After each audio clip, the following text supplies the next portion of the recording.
What's up, Cigar Club family? Welcome back to another episode of the Cigar Club podcast. Thank you all so much for tuning in and leaving your thoughts and feedback on each episode. If this is your first time, the Cigar Club podcast is where we talk about all things cigars with you, the Cigar Club family. On today's episode, I'm going to be blind reacting to Cigar Journal and Halfwheel's top 25 cigars of 2023, and then I'm going to decide which list I think is the best. And so both of these lists I've ignored, I've hidden myself from. Ramsey's going to be in the background showing me A and B. I don't know if Halfwheel's A or if Halfwheel's B, so it's going to be completely blind, no bias into it. Basically, Ramsey in the background is going to be tallying up my favorite choice of each of those top 25. So I'll choose A for number 25 or B for number 25, and he's going to tally up the scores of both A and B. And then at the end, it's going to be revealed to me which list was A, which list was B, and which list received the most votes from me at the end. And that'll be my favorite. I know this has been an episode that over the years, a lot of you have requested. We've always done the Cigar Aficionado top 25 each year, and we kind of usually roast on it, or we're normally not a fan of their selections. And so everyone has said, hey, why don't you look at Halfwheels or Cigar Journal? There's a bunch of other publications out there that do a top 25 or top 10 each year. And so this year we kind of wanted to not only do that, but add a little twist into it by comparing Cigar Journal and Halfwheels, and then kind of deciding which one ended to be, or ultimately was, my favorite. So I'm really excited for this one. This is going to be something that we haven't done before, completely new. But before we jump into it, today I am smoking the Cigar Club's top 10 cigar of 2023, voted by you, the Cigar Club family, and your ratings each month. This is the Lampert 1675 Azul. Now, we shipped out the Robusto. However, I'm smoking the Toro version of this. However, same blend, quite similar, just a different size in terms of the Vitola. But this is made in Nicaragua. It features an Ecuadorian wrapper, Nicaraguan binder, Nicaraguan filler from Condega and Jalapa, as well as some Peruvian tobacco in it. And this was initially released in 2021, and we have shipped it a few times, but we definitely shipped out the Robusto version last year. And I don't know. I love this cigar. I woke up this morning. I was going through the humidor. I didn't really know what I wanted to smoke, and I was kind of rotating through everything, and I saw this one, and I was like, you know what? Got to re-smoke it. It's been a couple months since I've smoked this, and after seeing those Cigar Club ratings and seeing this one come in at number 10, I knew I had to pick it up, and I'm currently drinking some Colombian roasted coffee, I believe, from Ruby Coffee Roasters. It is a bit chilly this morning here. I am certainly looking forward to warmer weather. It is mid-40s, but it's very windy. It's whipping through here, and it's cold today. And one thing I wanted to jump into before we get into the list, I meant to bring this up on the previous podcast episode, and maybe I did, maybe I didn't. I don't think I did, but this is a public service announcement and reminder to everyone to rotate your cigars in your humidor. Check in on your cigars if you've got multiple humidors or multiple locations your cigars are in, because for the first time in 7-8 years now, I found mold. Yep, I found mold on some of my cigars that were in my Winador. I had been lazy and putting off replacing the Boveda packets. I've got some 3 or 4 320-gram Bovedas. I'd been lazy putting it off. Holiday season, I knew I needed to do it. I knew I needed to check on them. With as cold as it's been, I haven't been smoking as much. So I kind of neglected going into that humidor and checking things out. So it would have been maybe a month or two, and since I'd been in there and kind of checked on things. So I got some more Boveda packets. It was time to replace them. I get in there, start replacing them out, and I just kind of wanted to go through and rotate my cigars. And lo and behold, a couple cigars in the top of the humidor, which I know in this humidor tends to be a problem child, is towards the top. So I kind of make sure I rotate those top cigars to the bottom and what have you every couple months. But lo and behold, I kind of went through and I found 5 cigars that it was not plume, ladies and gentlemen. It is never plume. It is mold. So public service announcement, check in on your cigars, check in on your investments. There's nothing worse than open up that humidor. Thankfully, it was only 5. The cigars were touching. I got rid of the cigars if they were touching another cigar. regardless if it had mold on it or not. Fortunately, the cigars that did have mold were touching cellophane, and so I was able to kind of not be too concerned about the cigars that had cellophane on them that were next to or adjacent to the cigars that had mold on them. But you know what? It's a great reminder to check in on things, but also I was very had that I keep cellophane on. I know some people always want to know, do you remove the cellophane? Do you keep the cellophane on? I always say keep it on there, that they are permeable, so humidity gets through that cellophane. It not only protects it if you're transporting them, or protects the wrapper from rubbing up on other cigars as you're rummaging through your humidor, but in this case, it protected it from mold getting to them. So it was probably one of my worst fears is having a mold outbreak, or another fear would be like beetles or something like that, but that's not too common as consumers because the cigars have aged and rested and gone through kind of all this process. Usually you see some beetles with Cuban cigars. I don't see them too much with New World cigars, but it's always a possibility. So let's jump into it now that I've given out my public service announcement and kind of dived into that scary moment. So coming in at number 25, I'm going to refer to cigars in column A versus column B, so Ramsey can tack my score up at the end. But let's jump into it. Coming in at number 25, once again, this is one of these is Cigar Journal, and the other one is going to be Halfwheel. Alrighty. Coming in at number 25, we've got Long Live the Queen, Queen's Sword for A. And then B, we have one that I don't recognize, Leonel Rare d'Or Robusto. And I'm going to look up that Leonel with hopefully no spoilers. So Leonel Cigars, I'm going to talk about B first here just because this is a new brand that I don't recognize. Leonel Cigars in column B, the Rare d'Or. Is it a, let's see. It's a Nicaraguan blend. I've never heard of this cigar company before. That doesn't happen too often. Let's see. Let me find more about this company. If you've heard of this brand and you've smoked their cigars, let me know in the comments below. I'm going to have to, after this, take a deeper look into this brand because it's a new one to me. It looks like it's a German, they have a German lounge. So it looks like it may be a European brand, which is why I've never encountered them before. But number 25, Long Live the Queen by Caldwell. This popped up on, I believe it was the Cigar Aficionados list. I think this was number 10 maybe. Or, yeah, I think it was number 10. But this was on there. A big fan of the Caldwell brand, the Caldwell lines. Long Live the Queen is I believe it was a limited edition that came out in 2023. So that's great. Shout out to Robert Caldwell and Caldwell Cigars for coming in at number 25 for either Cigar Aficionado or Cigar Journal. So great start to that. And Ramsey pulled up. Thank you, Ramsey. Looks like Long Live the Queen Ace of Hearts, which is just a different Vitola, came in at number 14 on Cigar Aficionado's top 23. So that's huge to get. Not only just to be in Cigar Aficionado, but to make it on another list is definitely impressive. That's not luck making it on two different lists, and there's a good chance it could be on this other list as well. So great start to it. And I do have one of these in the humidor. I need to pull it out and smoke it. I think I may have said this on Cigar Aficionado's one that we did, but I have that in my humidor, and I need to get that lit up and smoked here and see what I have been missing out on. And so for me, I'm going to have to go with Long Live the Queen as my selection of the two here, just because I'm not familiar with the Leonel brand.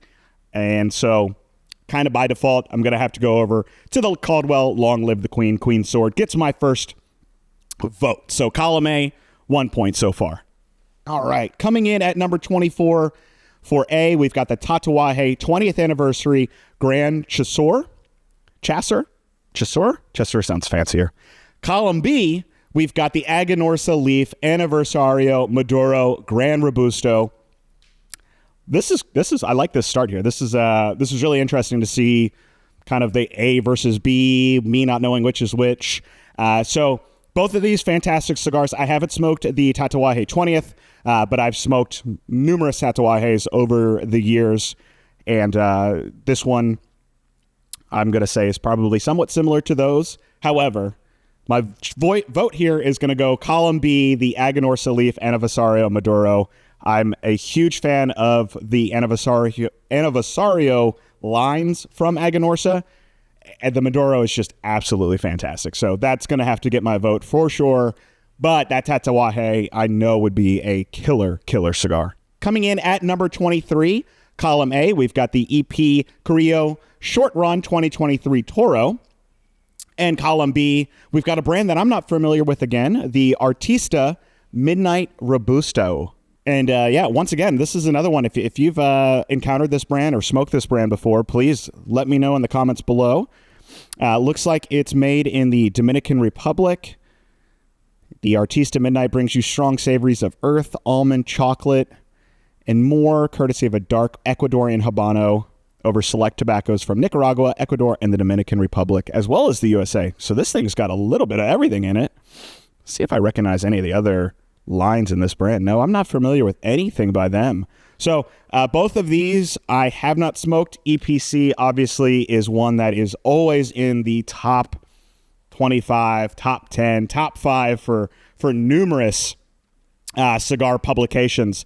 Just off looking at these, I really want to smoke that Artista Midnight Robusto. If you're not watching this on YouTube, it is a dark, looks like very oily wrapper. But honestly, the band of this thing is absolutely gorgeous. So just off kind of the image of this alone, I know I read the description of it as well, so they get a couple extra points for that. But the band, if I'm walking down a humidor or a brick and mortar and I haven't looked, if I'm just kind of walking around, I'm going for the Artista Midnight just based off how gorgeous that band is. So, column B is going to get my vote here. And I think I'm going to have to find some of these. I really want to smoke that cigar. That looks really good. Coming in at number 22, column A, we've got the Liga Privada H99 Connecticut Corojo Papas Fritas. I did not know they made an H99 Papas Fritas. The Papas Fritas is their smaller Vitola. I think it's a mix of short and long filler, or maybe it's just short filler of their Liga lines. So they've got a regular Papas Fritas and apparently a Connecticut Corojo version of that as well. And then column B, coming in at 22 for them, is a Gurkha Connecticut Asura. And that's why I laughed initially. It's kind of weird to see a Gurkha on here. I'm not a fan of the Gurkha lines at all. Granted, I've only smoked a few. I haven't smoked them all, so there's probably some gems out there. Obviously, this one is good enough to come in at number 20. Coming in at number 22. I don't know why I want to keep saying 2022. At number 22. So it obviously is good enough to make this list, but it's just the brand itself I'm kind of turned off from, and I don't have interest in smoking their lines. If someone handed it to me, I'd be more than happy to smoke it, but not one that I'm going to reach for. So based off that alone, column A is going to get my vote. The Papas Fritas are great short smokes. They usually I think they come in like 50 counts. They're not that expensive, and so they're quicker format smoke. They're all really good. Like I said, I believe they're mixed filler. And so, I bet this one is no different. I've enjoyed the Papas Fritas that I've smoked before. I've smoked the Nasty Fritas as well. They're all great short format smokes. Woo! Coming in at 21, these are both fantastic cigars. This is going to be very hard for me to choose. Column A, we've got the Plasencia Year of the Rabbit. And column B, we've got the Casa 1910 Solidera Edition. Damn. This is a tough one. If I recall, I know I smoked the Year of the Rabbit from Plasencia. I think we even did a podcast on smoking two different years of. Maybe I'm mistaken, but I know I smoked it at some point. However, I've got to shout out to our boys over there at Casa 1910. That's definitely getting my vote. The Solidera Edition came out. We shipped it in boxes at the beginning of 2023. We were fortunate enough to smoke a pre-release blend of it when we were there in 2022 for the Casa 1910 experience. And so just kind of the memory, the story of that cigar, the experiences that I've had while smoking that cigar, smoking it with all the Casa 1910 guys, when I was back down in Mexico in 2023. And even when we were at PCA, like this is a cigar that I reached for. First cigar that I smoked when I was down there in Mexico in November. So this is definitely going to get my vote. Column B, Casa 1910 Soladera Edition. It's my second favorite Casa 1910 cigar, right behind the Chuchilo Parado. But that's a hard choice at 21. I can't imagine how, these lists are just going to get better and better. Coming in at number 20 for column A is the Paustani Wojciech 2023 edition. And column B, we've got the K by Karen Berger 25th anniversary by AJ Fernandez in Toro Vitola.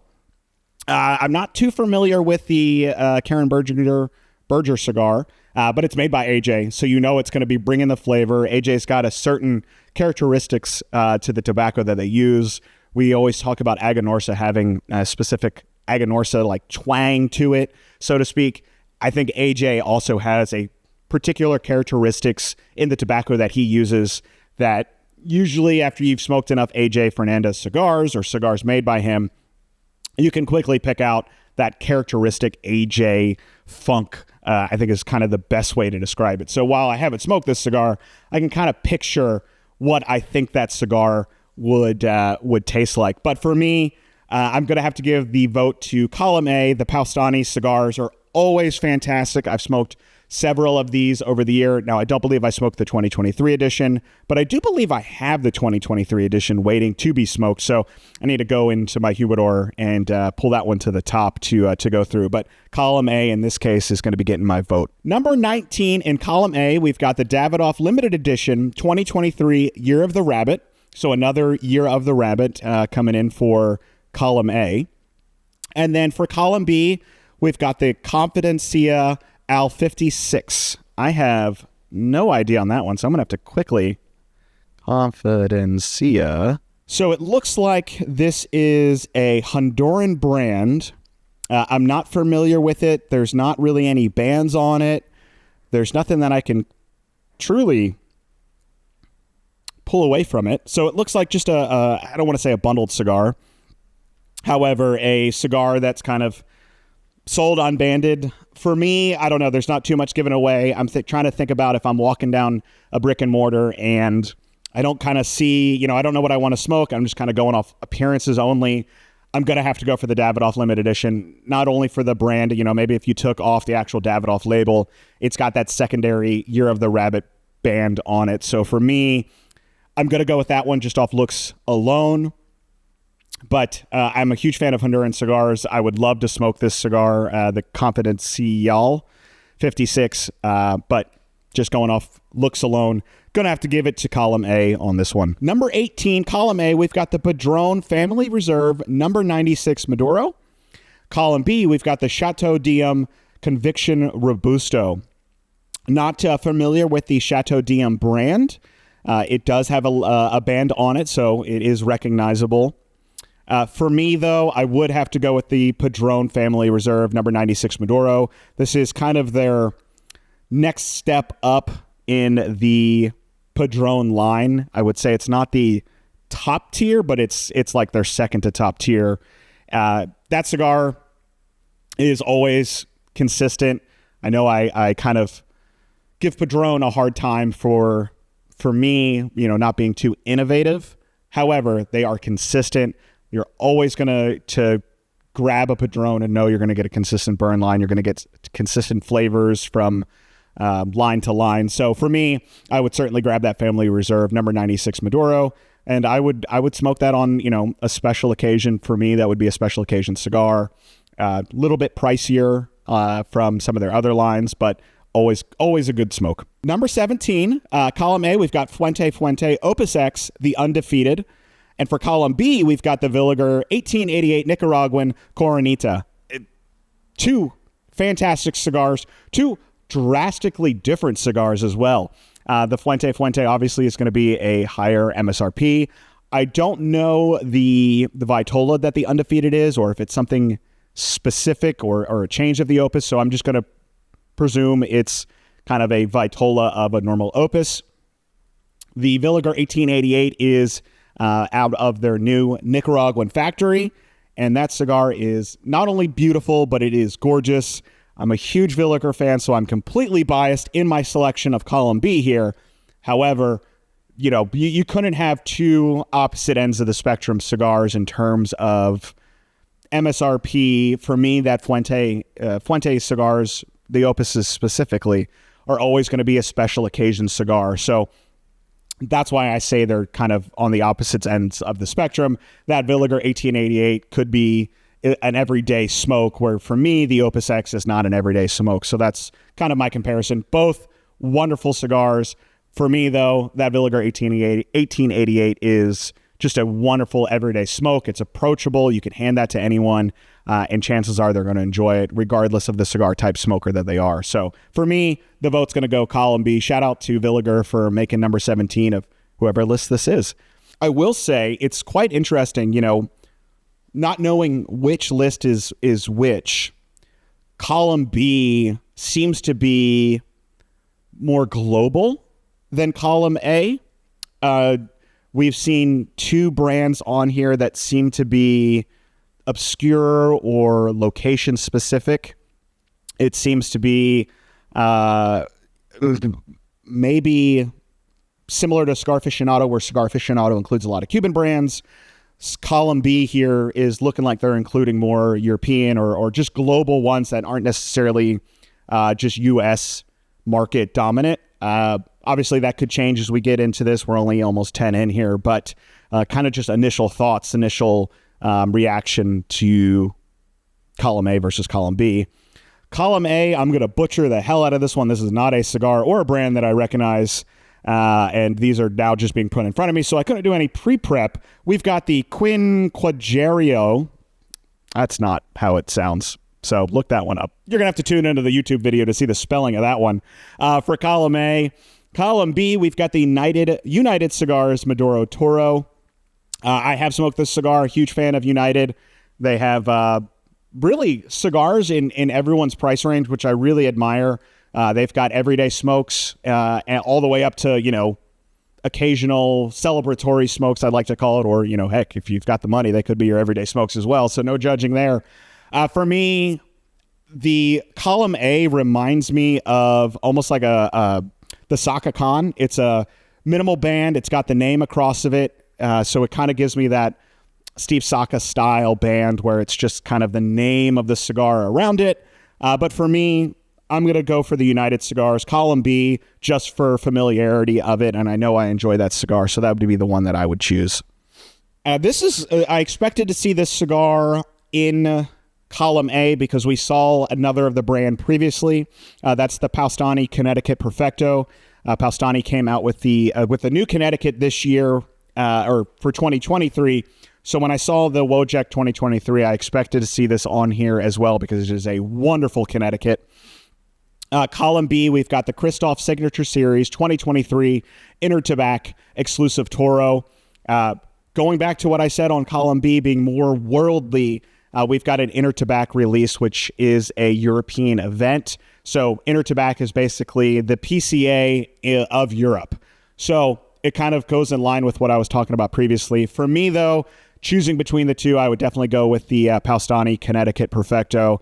I love the branding of this cigar. The band is gorgeous. It's black with gold accents on the label or the Paustani symbol. Just kind of as a beautiful dichotomy of the Connecticut wrapper versus that dark gold leaf band. So for me, Column A is going to be getting my vote on this one. But the Christoph Signature Series, I bet, is a fantastic smoke. Just not one that I would be able to get.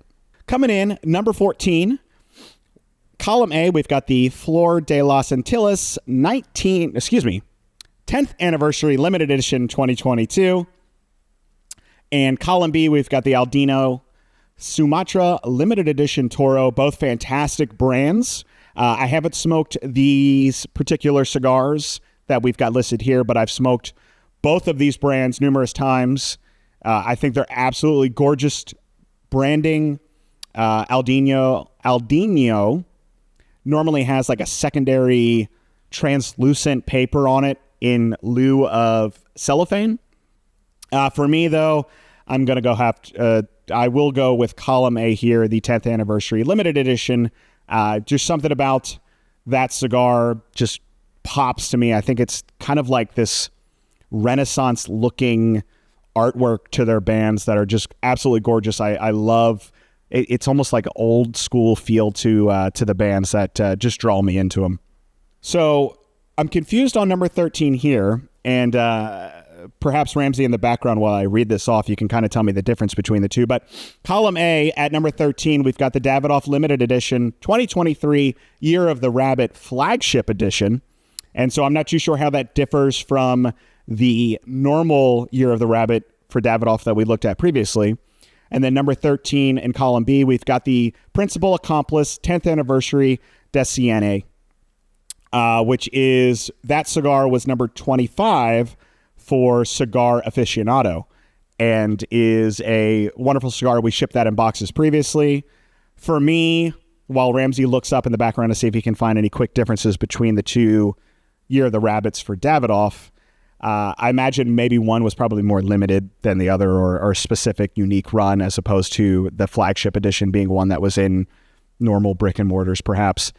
For me, it's going to be the Accomplice 10th Anniversary. That cigar is just, God, is it good. Darren went all out for that release, and it is no surprise that it is on two different lists here. It is a wonderful smoke. If you haven't smoked it yet, I highly recommend, you can get them on the Principal website, get them at your local brick and mortar, but definitely reach out. Column B is going to get my vote. So just got word from Ramsey that the differences between the two Year of the Rabbits from Davidoff, the flagship edition was a unique Vitola sold in more limited quantities, and it may have been exclusive to the Davidoff Geneva lounges. So that's the difference between the two, but still going to have to give column B, the Principal Accomplice 10th Anniversary, my vote. I love that cigar, and I would smoke that cigar as many times as I could. So we've got column A coming in at number 12, Leaf by Oscar, 10th Anniversary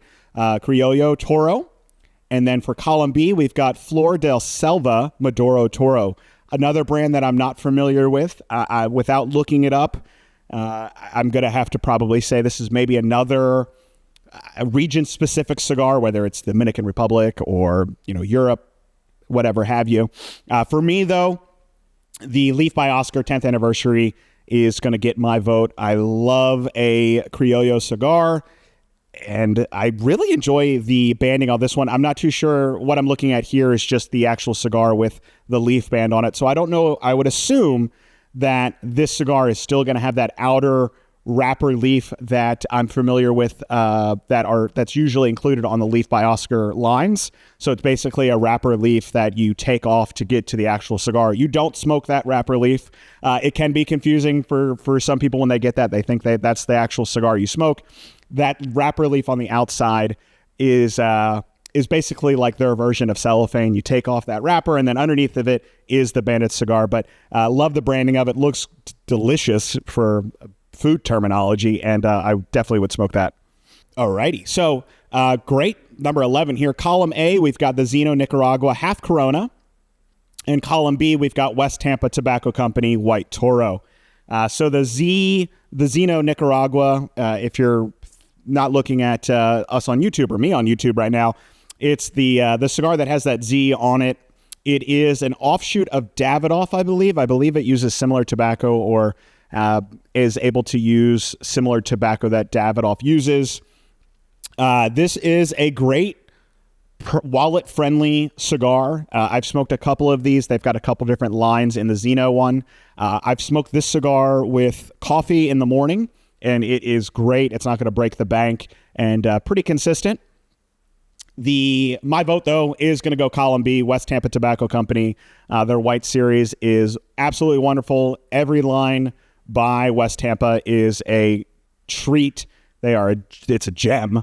And we had the West Tampa Tobacco Red made my top list of 2023. I was trying to think if it made our Cigar Club list, but it did not, because we just shipped it in January, so it wouldn't have not made it for 2023. So that's great to see on there, and I think it may have made Cigar Aficionados. I think it was on someone else's list too. If it was not Cigar Aficionado, it was another list that I think I briefly saw. But for me, column B, this is a tough one though, but West Tampa takes that spot, takes that vote for me.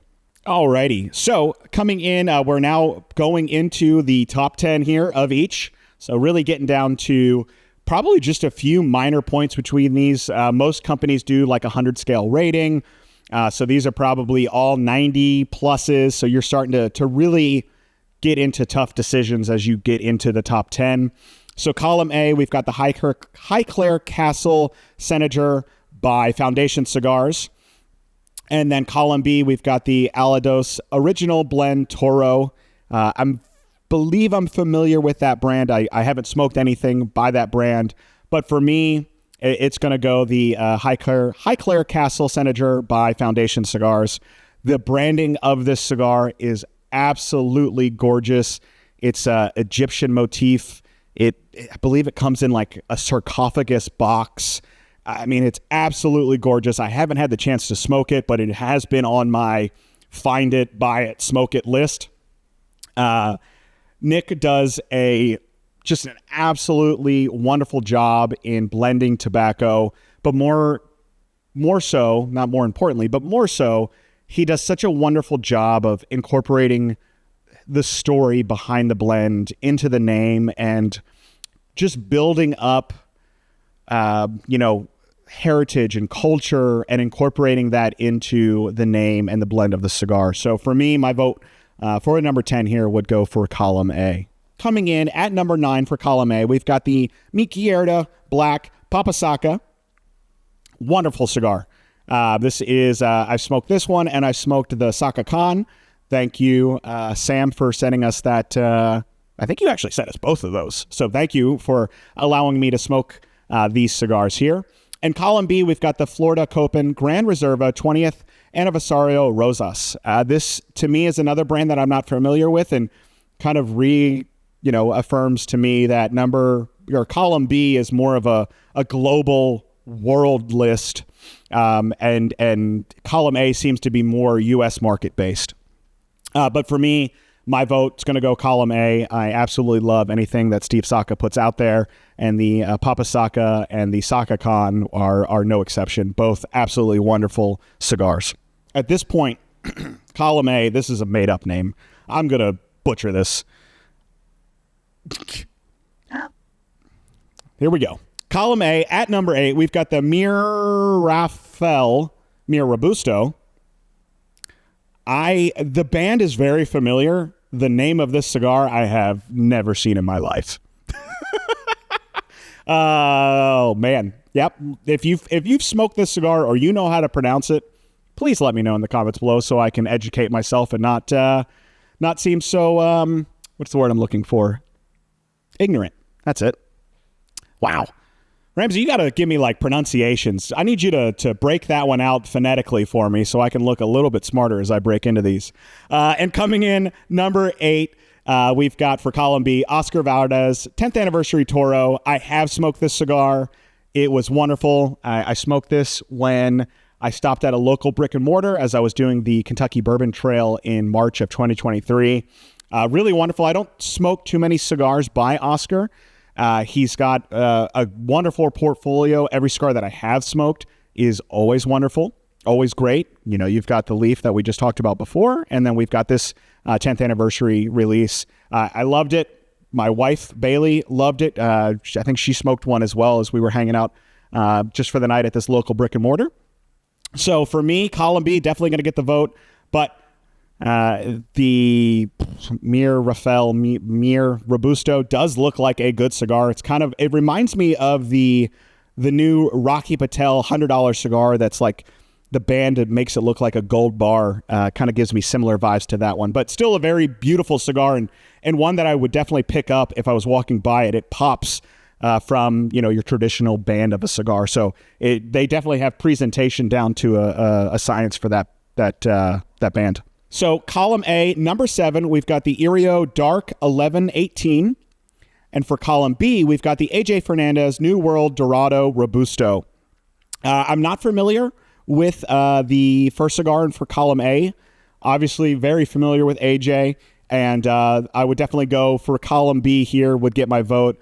The New World Dorado was a cigar that was released last year, and it's a gorgeous band. I love the almost like patina that they chose for the color. It's like a washed out faded yellow, and I think it definitely reflects to me that New World motif that they're going for, kind of like that old school tobacco 1700s look to it. So I love that look, love that band, and I love that cigar. So definitely column B gets my vote. All right, so coming in at number 6 for column A, we've got the Plasencia Ethifal, and for column B, we've got the Davidoff Year of the Dragon Double Corona.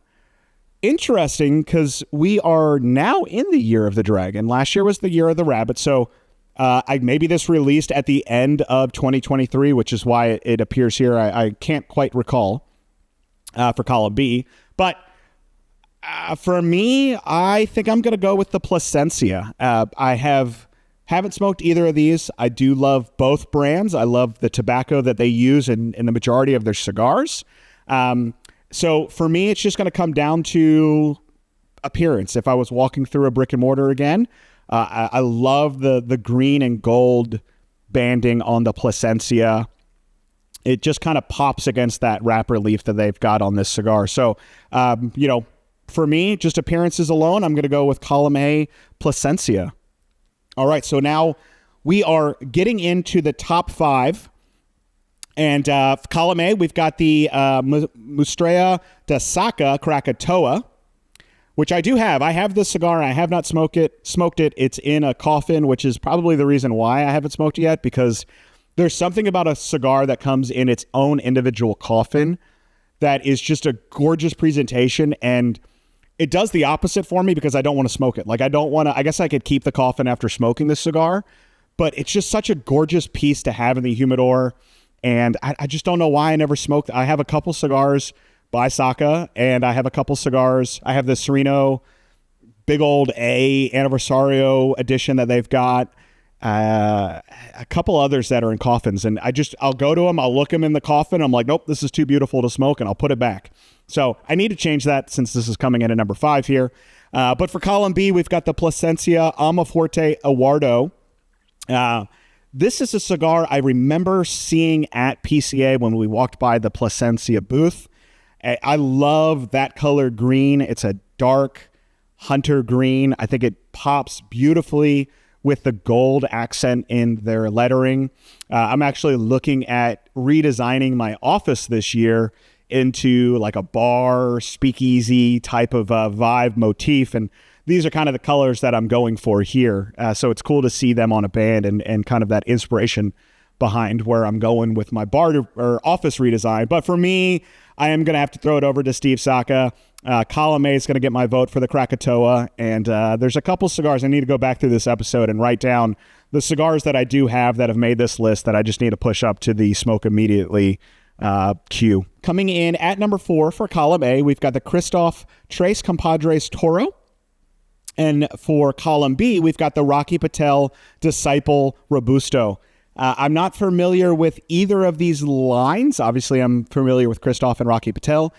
These are based off the banding alone and the branding behind those bands.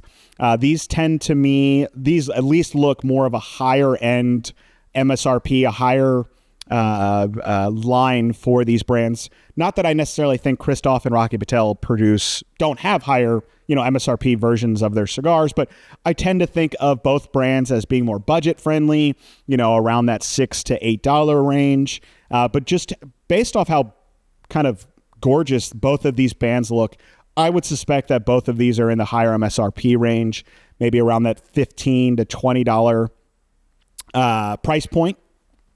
Yeah. So Ramsey just looked up. Both of these cigars are actually $10.50. So very surprising, just based off looks alone, I would suspect that they have a higher MSRP to them. For me,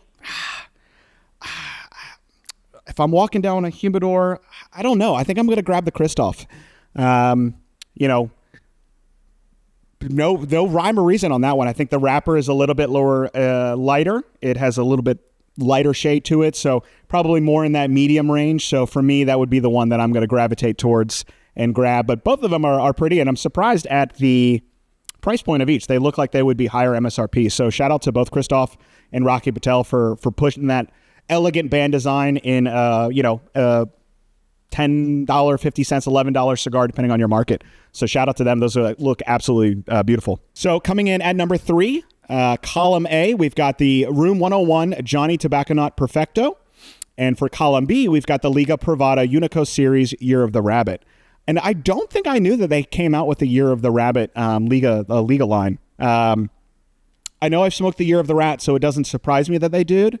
But I don't think I ever heard or saw anything about this cigar. Whereas on the other end, the Johnny Tobacconaut, I saw this cigar everywhere on social media. This is a cigar, if I recall correctly, that was brought back just last year. The Johnny Tobacconaut line was a line that I was familiar with, but I was more familiar with this line back in like 2016, 2017, 2018.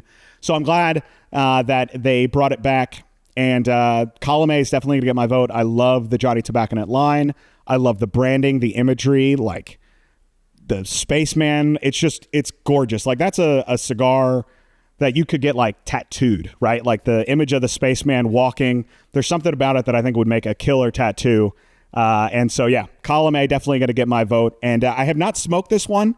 I've got a couple Johnny Tobacconauts from years previously and that I've smoked. I absolutely love. They have this like natural sweetness to them that's almost like creme brulee. So I'm curious to see if this the new one that just came out recently is similar to those older blends that I've got. But yeah, that would get my vote for sure.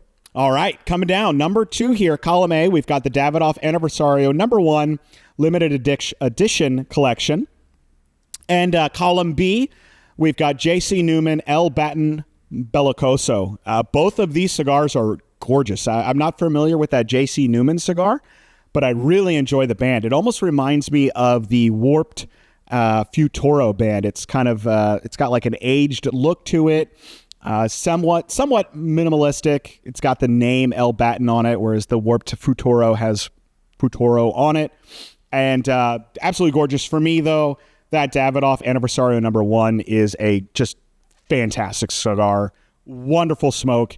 One that it's just approachable any time of the day. All that to say, though, I really want to search out and find this J.C. Newman cigar just based off the band alone. Absolutely gorgeous. But for me, column A is going to take my vote here. All righty. So number 1 cigar of each of these publications, 2023 Cigar of the Year. Coming in at number 1 for column A, we've got the Mirafel, which I actually think is how you say it. The Mirafel Cigar Richard Double Robusto. And for column B, we've got the EP Carrillo Allegiance Confidant. No surprise to see another EPC cigar making the number 1 cigar of the year for a publication. The EPC pretty much always has something in the top 5, top 3, if not top 1 on someone's publication year over year. I would be shocked if there's a brand, maybe Padron, maybe Fuente, that has had more top cigars across publications over the last 10 years than EPC. For me, it would have to be, my vote would go to column B here, EPC Allegiance Confidant, just because I know how consistent EPC is. He's always producing cigars of the year. And I haven't tried this one, but I would certainly grab this one anytime I would walk into a brick and mortar. I've tried all of the others that he has released over the years that have had number 1 spots. And so this will be one that I actively look for and try it. But the Mirafel, which I do think is how it's pronounced, 2 cigars for column A in their top 25. So they're certainly doing something right to be up there with Davidoff and Plasencia that had multiple spots on column A's top cigar of the year, or their top 25. So Ramsey has been in the background tallying up each column's votes.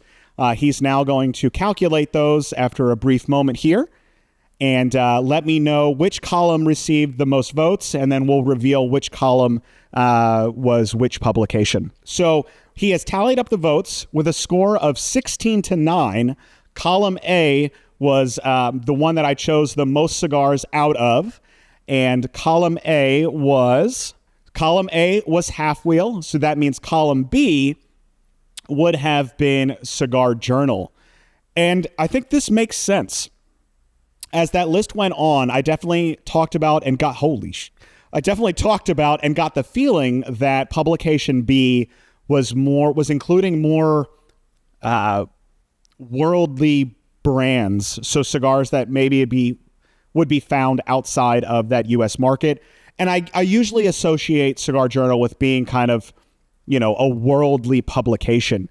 Not that Halfwheel isn't, but to me, Halfwheel is more the list that I look at each year to be focused on cigars that me as a consumer in the United States would be able to get their hands on and smoke.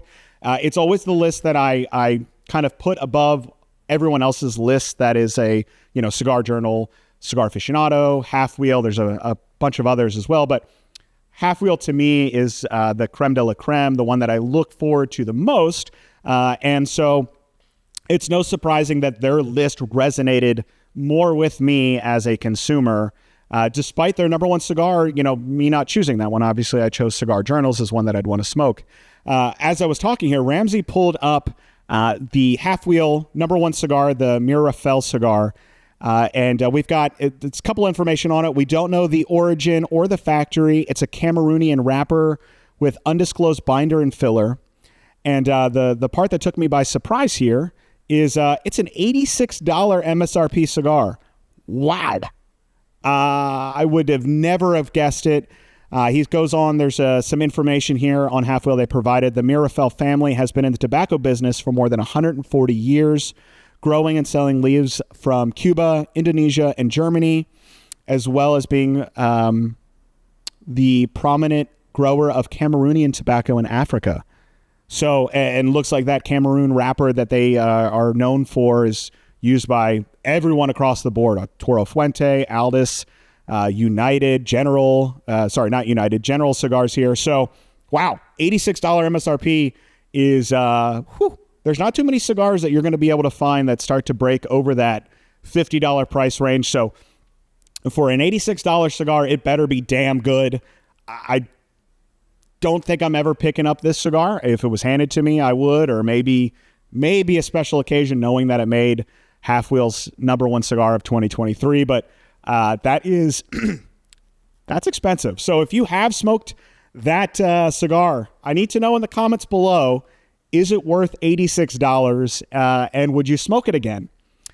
Because that's an investment. That's not one that you're just going to randomly pick up on a whim. You got to feel like you got a Franklin burned in your pocket for that cigar. So amazing list by both Halfwheel and Cigar Journal of 2023.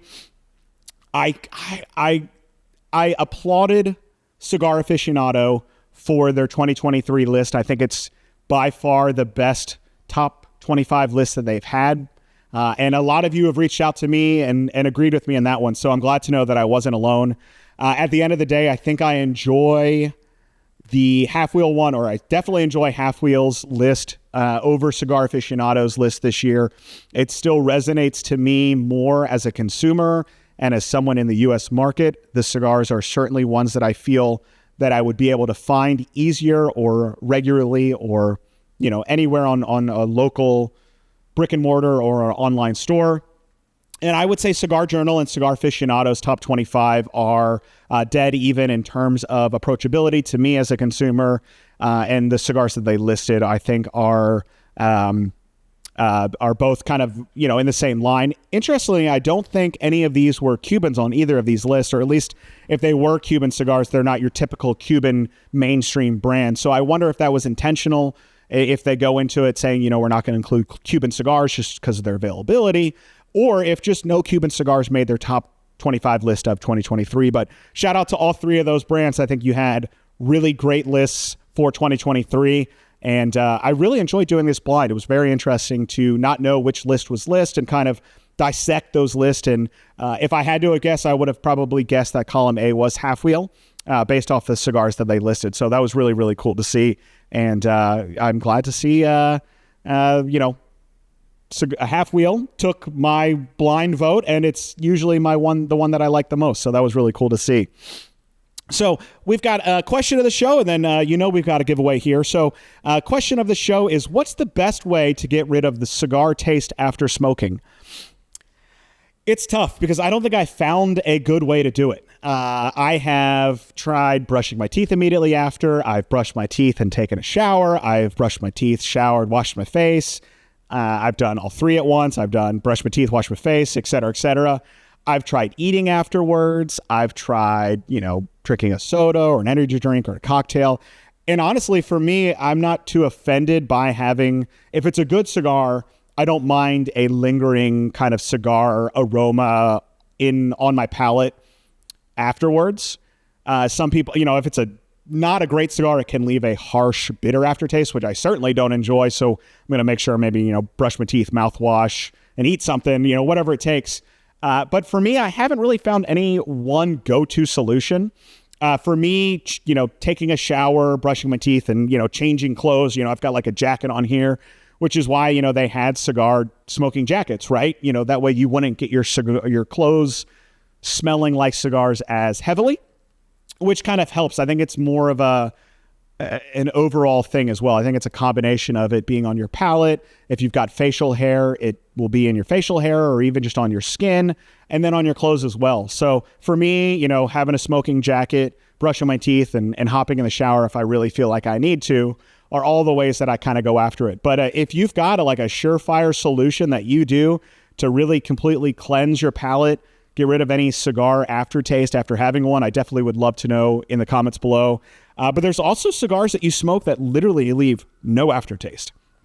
To me, I associate it with really good tobacco, and the cigar that I associate the most with no aftertaste at all is going to be the Aganorsa Supreme Leaf. That blend never leaves anything. You could smoke 5 of those cigars in a row, and you're not going to tell that you smoked a cigar. So, there's also, the cigar that you choose will determine the kind of lingering taste on your palate afterwards.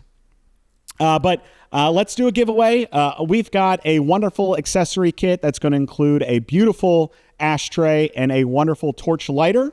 And I need to know in the comments below, what cigar list did you prefer? If you were keeping tally as we went along and you kind of did it blind with me, which list did you end up choosing? Or if you didn't do it blindly at the end of it, which list would you choose? Would you go Halfwheels? Would you go Cigar Journals? Or, would you choose Cigar Aficionados? We'll take any of those. So let us know below, or maybe, let's open it all up. Is there another publication that you looked at and you preferred their list over the 3 that we've talked about over the last 2 episodes? Let us know in the comments below. We'll select a winner randomly and send you out our accessory kit. Once again, that's going to include an ashtray and a torch lighter. Well, that was it. These have been my favorite episodes that we do each year, consistent episodes. I love kind of hiding myself from all the publications over the last several months. It's not easy. Fortunately, none of the only thing that was spoiled for me was one of the cigars. I think it was number 10, or I don't know, one of the numbers for the Cigar Aficionados, but I was able to hide from Halfwheel, and I was able to hide for Cigar Journal, which is not easy because I frequent their sites and I frequent their social media. But I absolutely love it. So now I can go back to not being a hermit and not hiding myself from cigar publications. But thank you all for tuning in to another episode of the Cigar Club podcast. Until next time, everyone, happy smoking.